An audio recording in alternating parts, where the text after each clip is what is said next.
Hello दोस्तों, आज मैं सुनाने जा रहा हूँ ऐसे दर्दनाक रिश्ते की दर्दनाक कहानी जिसको सुनते हुए मेरे को भी दर्द होता है। भाई और बहन के रिश्ते की कहानी तो चलिए शुरू करते हैं। उससे पहले मेरे YouTube चैनल क्राइम स्टोरी अपराध को सब्सक्राइब करें और बेल आइकन दबाना ना भूलें। दोस्तों, गांवों में वैसे भी रात जल्दी हो जाती है और जब दिसंबर की सर्द रात हो तो गांव की गलियों में सन्नाटा पसरना आम बात है। उत्तर प्रदेश के प्रयागराज में भी ऐसा ही कुछ माहौल था। ज्यादातर घरों की बत्तियां बंद थीं और लोग बिस्तरों में दुबककर ठंड से मुकाबला कर रहे थे। लेकिन सर्द हवा से साया साया करती गांव की एक गली में 16 साल की नाबालिग लड़की मोबाइल फोन से किसी से हंस हंस कर बातें कर रही थी।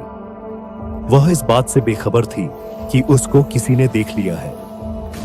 उस लड्डीहचकी की बातचीत का अंदाज बता रहा था कि दूसरी तरफ वाला शख्स उसका प्रेमी ही हो सकता है। मां बाप की गैर मौजूदगी में उस लड्डीहचकी के सिर पर इश्क का भूत सवार था। उसकी उम्र 16 साल जरूर थी, लेकिन मोबाइल फोन पर मुहैया इंटरनेट से उसने सेक्स की काफी जानकारी हासिल कर ली थी। इसीलिए उसने सर्द रात में अपने सूने घर में प्रेमी को आने का न्योता दे दिया। 19 साल का प्रेमी शिवशंकर उर्फ छोटू तो ऐसे मौके की तलाश में था। उस लाडी की मीना का फोन आते ही वह झटपट मोटरसाइकिल से उसके घर पहुंच गया।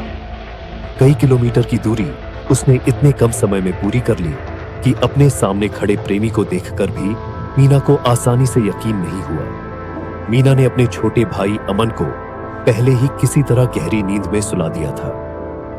जवानी की दहलीज पर खड़े दोनों बहुत देर तक अपने को रोक नहीं पाए। इश्क की पेंगे बढ़ाते हुए वे उसमें इतना खो गए कि उनको होश ही नहीं रहा कि घर में कोई और भी है। शिवशंकर भी अपनी माशूका को सामने पाकर अपनी सुध-बुध खो बैठा था।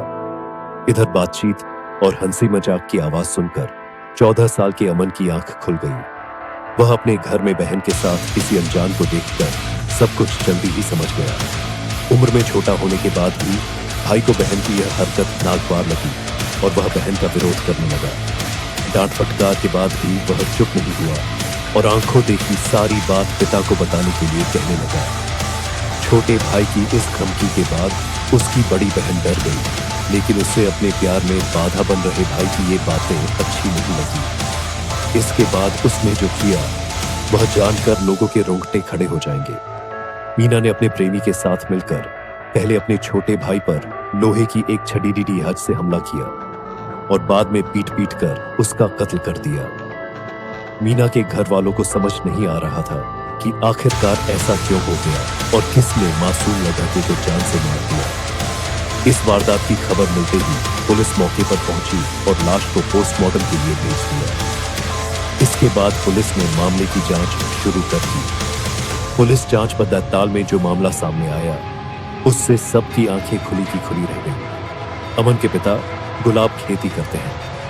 वे अपनी पत्नी को लेकर अपनी ससुराल गए थे और रात में वहीं पर रुक गए थे। घर पर उनका 14 साल बेटा अमन और 16 साल की बेटी मीना थी। कौंधियारा पुलिस को जब एक 14 साल के कुल लड़की की घर के भीतर हत्या की खबर मिली तो वह भी चकरा गई। पुलिस जब गुलाब के घर पहुंची तो 14 साल के मासूम अमन की खून से लथपथ लाश बिस्तर पर पड़ी थी।